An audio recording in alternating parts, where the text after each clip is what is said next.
This is Ming the Money Alchemist. My intention for this podcast is that it amps up our manifesting game for this year. Each call will play with a topic related to money, and we'll have a practice, and we're going to have some fun around it. Please join me, and we're going to have a great time. Hey everyone, thanks for joining me. Today we're going to talk about letting go. In my book, The Equation of Money, the focus is to shift from a lack mentality to wealth consciousness. And today, my guest is Amy Cady, who I called once my miracle child. And she's going to tell you why I called her that. Hello, Ming. Thanks for having me on. Yes, your miracle child.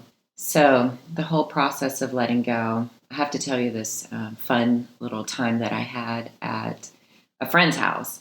They were having a party, and me being very shy, I guess, hard to believe that at times, I decided to go and try to open myself up and meet new people. Long story short, it was a birthday party, so they had gambling games there, and I love to do that. So I went downstairs into their basement to go meet people, but I saw that there was a craps table there, and I was so excited about it because I love playing craps, right? It's just the energy of, those of you, if you may not know what craps is, it's basically you're wagering money based off of the throw of the dice, right? So I immediately went to that table, and even before it opened, I asked the guy, can I please just throw a few hands of dice just to get into the zone of it? So they opened, and unbeknownst to me, I was given chips, $100 chips. Well, I didn't pay for that. So I'm like, awesome. I'm playing with someone else's money. Let's go. So letting go, let's go. I start throwing down chips. I put them everywhere. I was doing a hard 6, a hard 8. I was just like loving playing. I was winning. I was losing. I was throwing the dice. I lost for the whole table, but I didn't care. I had more money. So just throwing more money down, and I kept winning, and then I lost. It was fantastic. It was just so much fun. And was there for probably 3 hours, believe it or not. And at the end, we were gathering all of our chips, and we were given some tickets or whatever in lieu of money. And I'm like, what is this? I don't need these tickets. It's like, what are we? I don't know. I just said, here, whatever. I just give them to somebody, and felt really good about that. But afterwards, I was thinking about it, and I was like having such a blast.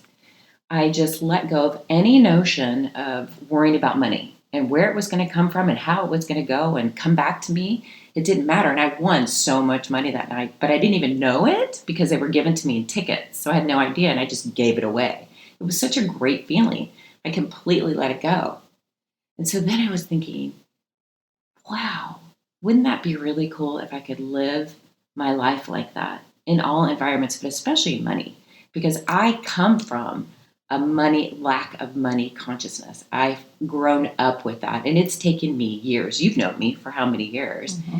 To this time of the craps game where, yes, you could lose everything, and people do, and they have all these issues around gambling. It was a blast. It was so much fun. That's the whole point of letting go, mm-hmm. right? Wow. And ever since then, I have been purchasing things, right? I think we were talking about, what is that called?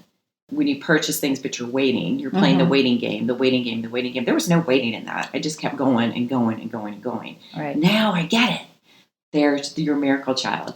After all this time, that money conscious lack is gone. Like, I feel free, this sense of freedom mm-hmm.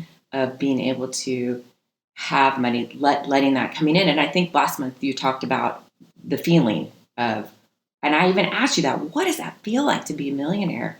But I love that feeling. I don't have a problem with it anymore. I want that. I want mm-hmm. that for myself, and I want that for everyone listening.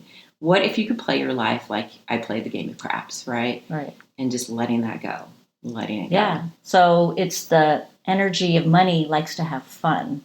So you were having fun tapping into that money energy, and therefore it just started to flow easily, right? I've never felt that before, and that was the defining moment for me where I could really clearly make that shift. That was awesome. I love that feeling. I want more of that feeling. Yes. So, Amy, tell us about yourself. Who are you? What do you do? Well, I do a lot of things. My main job is doing Pilates, teaching Pilates. I own a business, Sweet Life Pilates, but I also have written some books. And my favorite book recently is called The Outrageous Adventures of Dating Dick, which is a funny romantic comedy. But I also coach people. I help them flow in love and self-love, which is huge. And that's really what that book is about self-love, which, again, even playing that craps game helped me to love money and love myself. And really. Yeah, your book is amazing. I read it. And yes, you do talk about self-love. And the reason why self-love is so important is in the equation of money. If you don't have self-love and worthiness, there is no money. So I know in that moment, there was all the worthiness in the world. Money kept coming to me. People were handing me money,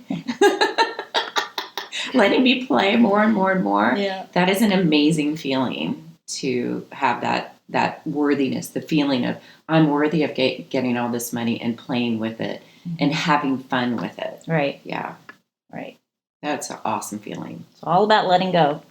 And I have let go. All right. Thank you, Amy. Thank you, Ming, very much.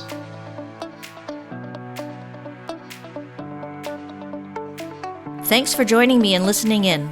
Please go to manifestbluemoney.com for a free chapter to download from my book, Money Blues to Blue Money. See you next time.